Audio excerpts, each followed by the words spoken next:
সেটা হচ্ছে ডায়াবেটিস যখন আমাদের আজকের 21st সেঞ্চুরিতে একটা অন্যতম ব্যাধি হিসেবে পরিগণিত হচ্ছে, যেখানে মাল্টি অর্গান ফেলিওর করছে, আজকে কিন্তু দেখবেন নতুন একটা ক্রেজ এসছে ইনসুলিন স্পাইক।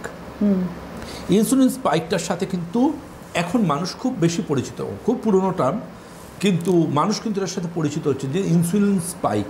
ডাক্তাররা সাবধান করছেন ইনসুলিন স্পাইক। ইনসুলিন স্পাইক জিনিসটা কী, এটা প্রথম আগে আমাকে সহজ সরল বাংলা ভাষায় বলতে হবে, বুঝিয়ে বলতে হবে, যাতে মানুষ বুঝতে পারেন। দেখুন, ডায়াবেটিসের ব্যাটারটা যেটা, সেটা হচ্ছে ডায়াবেটিস যে কোনো কারোর আছে, টাইপ 2 ডায়াবেটিস। এবং ওই টাইপ 2 ডায়াবেটিসে কী হয় বেসিক্যালি, যে রক্তে শর্করাটা বা গ্লুকোজটা খাবার পর আস্তে আস্তে আস্তে আস্তে বাড়ে এবং একটা প্রসেস ধরে চলে। ইনসুলিন স্পাইকের ক্ষেত্রে কি হয়, ইনসুলিন স্পাইকের ক্ষেত্রে হচ্ছে জাস্ট ব্লাড সুগারটা এইভাবে বাড়বে, স্ট্রেট লাইনে বাড়বে, শার্প বাড়বে এবং ঠিক ততটাই শার্প ফল করবে। দেখবেন অনেকেই বলেন না, আরও বোঝার সুবিধার জন্য বলি, আমার ব্লাড সুগারটা খুব ফ্ল্যাকচুয়েট